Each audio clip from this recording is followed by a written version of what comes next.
So we actually started out the year 2019 with a question box service way back in January. Hard to believe that we are halfway through 2019 already, but there you go. And during that service, we collected questions from all of you, and some of them I answered on the spot, and the rest we saved to look at later. And we've been sharing them back with you over the course of the year in the bulletins, so you could discuss them amongst yourselves.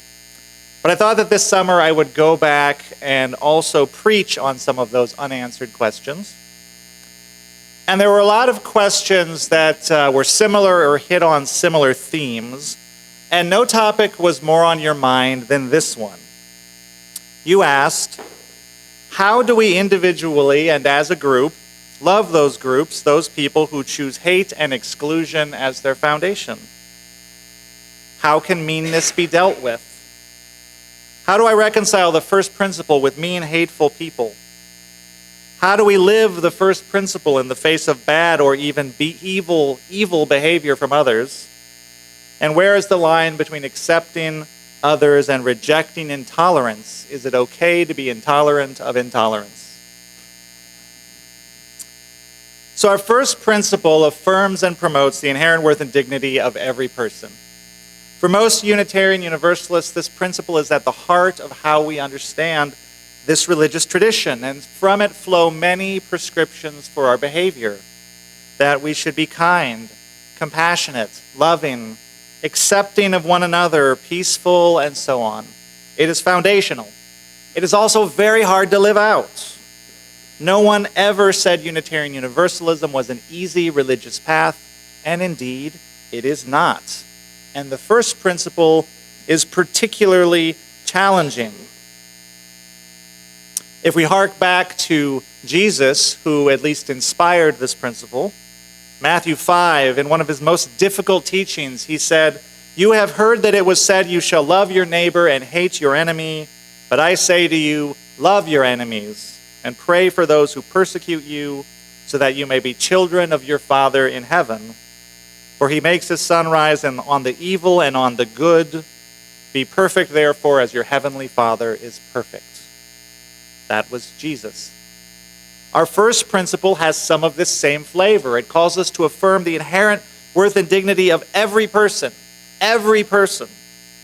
The people we love, the people we like, the people we barely tolerate, the person who cut us off in traffic, the person who robbed us, the person who insulted us, the person who assaulted us.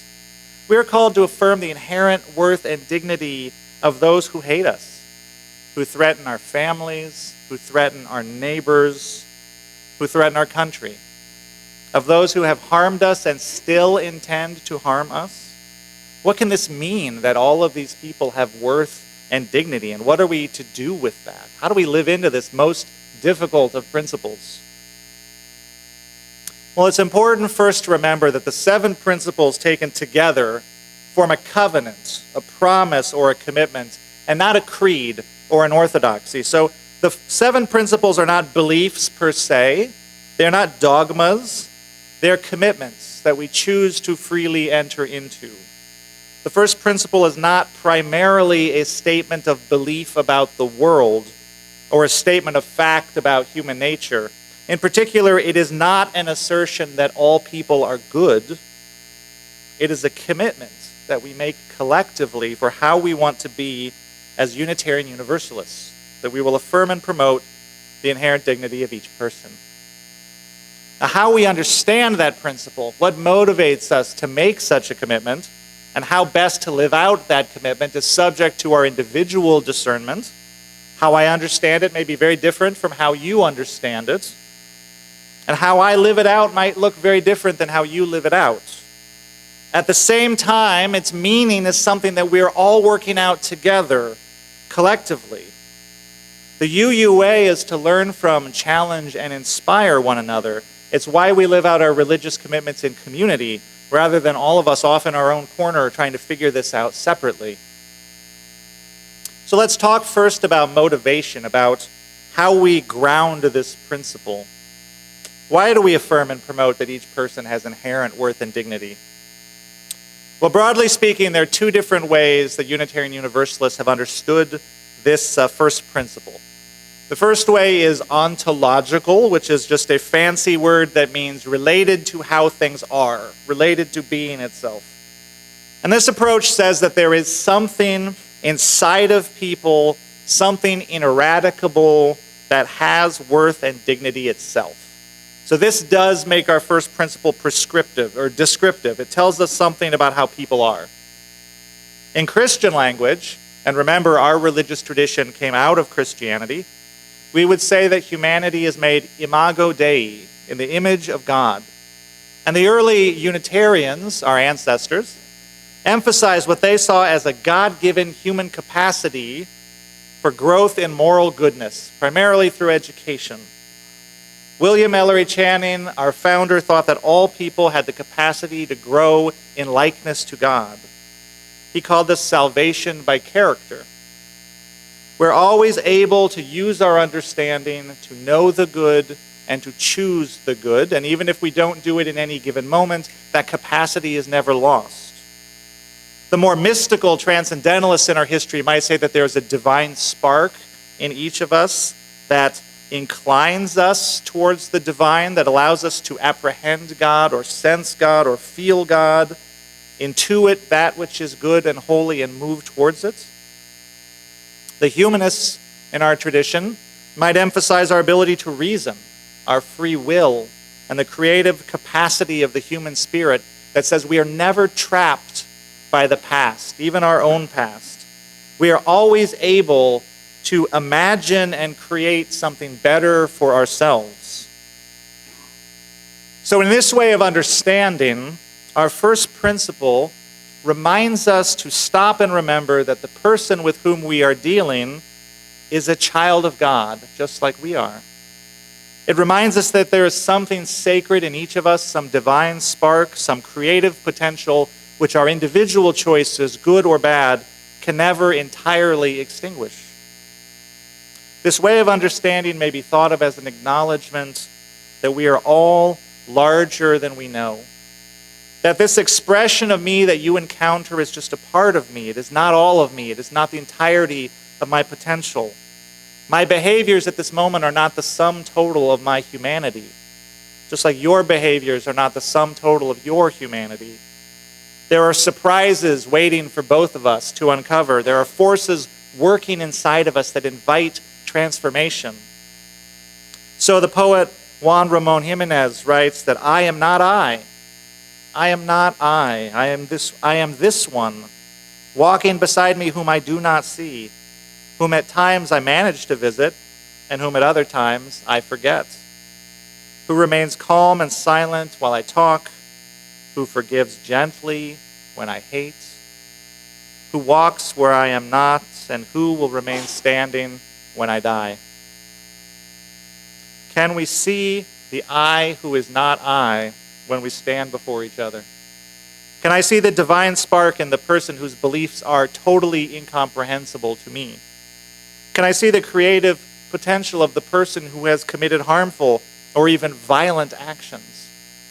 Can I see the possibility for transformation in the heart of the person who seems committed in word and deed to bigotry and hate? No one said Unitarian Universalism was an easy religious path. The second way of thinking about the first principle is not ontological. It's not a statement about how humans are. It's ethical and aspirational. It is not focused on how other people are, but on how we ourselves want to be. So it says we should behave as if people have inherent worth and dignity. It is a choice that we make. We may believe, and I do believe, that if we deny the humanity of others, if we ever stoop to treat others inhumanely, we risk losing our own humanity in the process. We may envision a world in which, by agreeing to treat one another in this way with respect and dignity, we bring about that which we long for. People treated with dignity are dignified. People treated as worthy feel their worth and grow into it. And so respect and kindness beget respect and kindness. This way of understanding our first principle, that I will greet you wherever you are as an ambassador of worth and dignity may also be rooted in compassion. It is hard to be a person. It's hard to be a person. We are all shaped by forces that we did not choose. The personality that we are born with, the body that we are born into, the family we were born into, the upbringings that mold and shape us from parenting to peer groups to our environment. And so we all make choices in contexts that only we can ever fully understand. And the wise and the humble, when we encounter another person who seems very strange to us, the wise and the humble have a well-developed sense of there, but for the grace of God, go I. Moreover, if there is one thing that being in this role of serving a church community has taught me, it is that everyone is dealing with something. Everyone, all the time.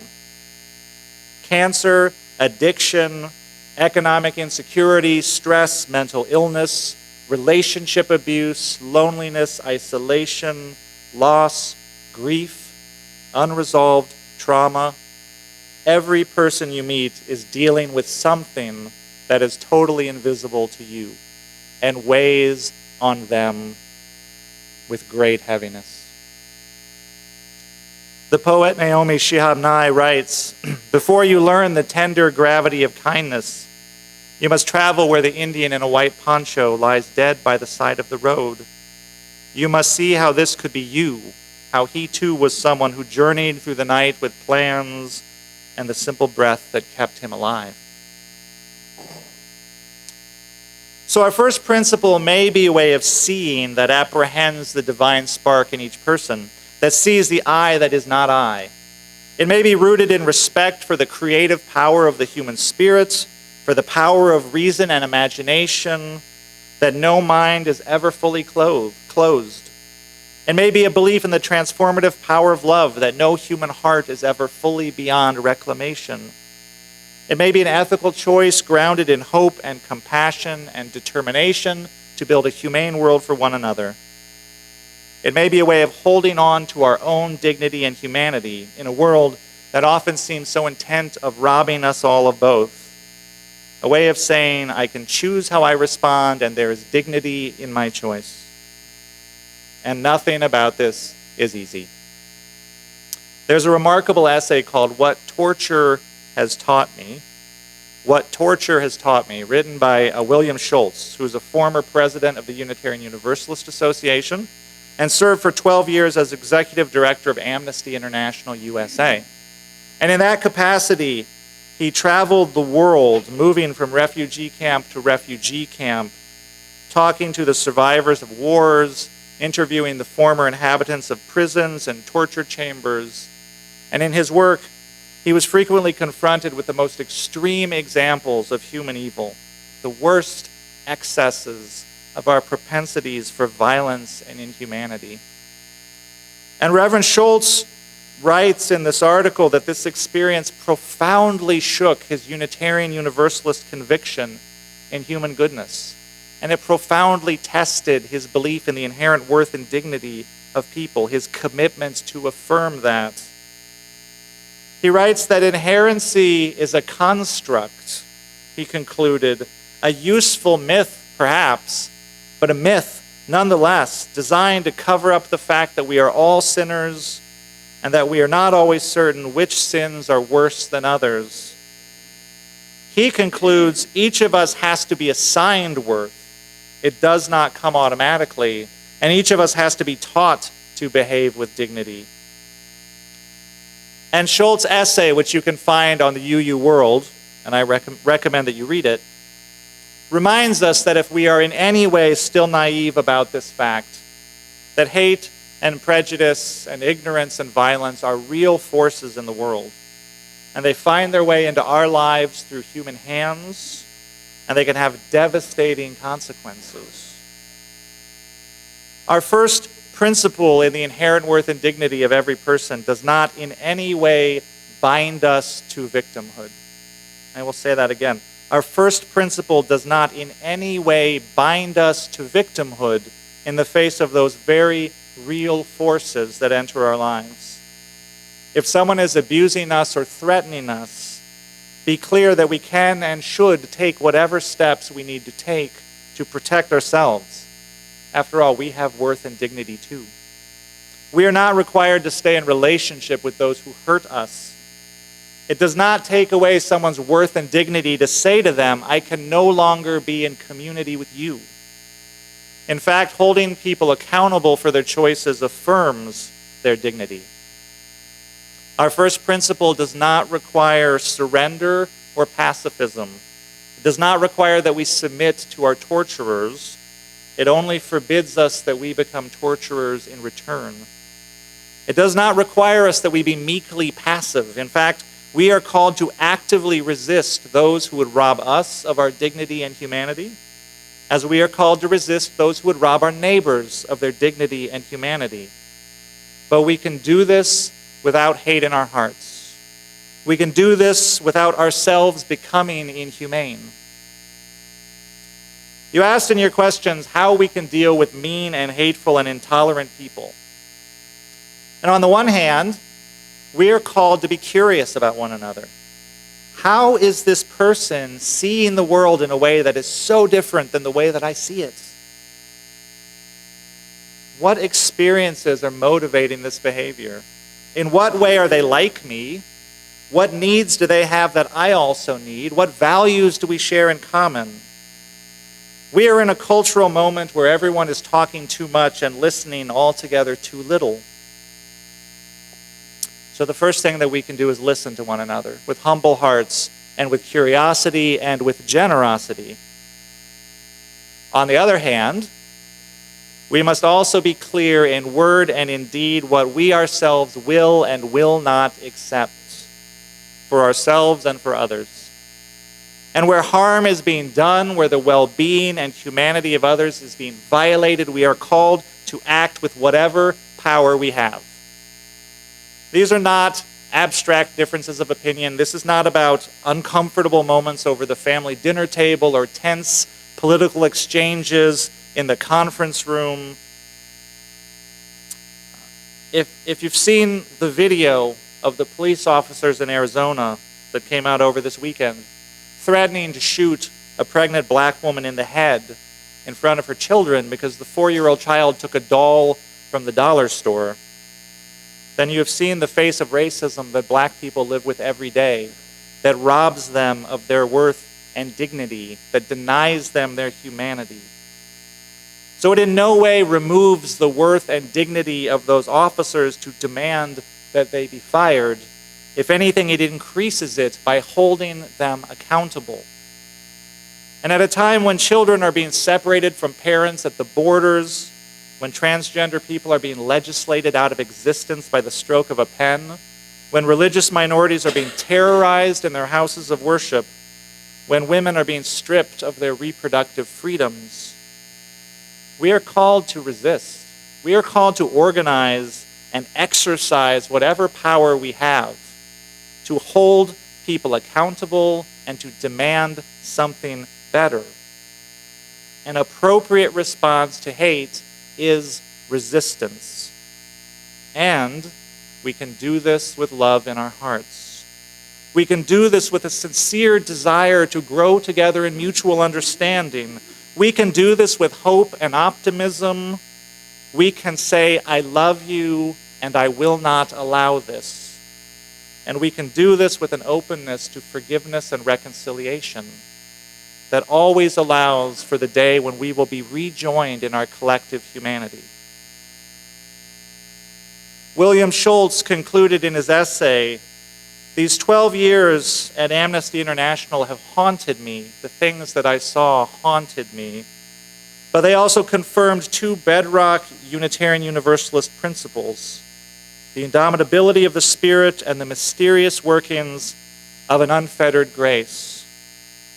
And he tells this story. The Reverend Luis Perez Aguirre, a Jesuit priest and human rights leader in Uruguay, was repeatedly arrested and tortured in prison.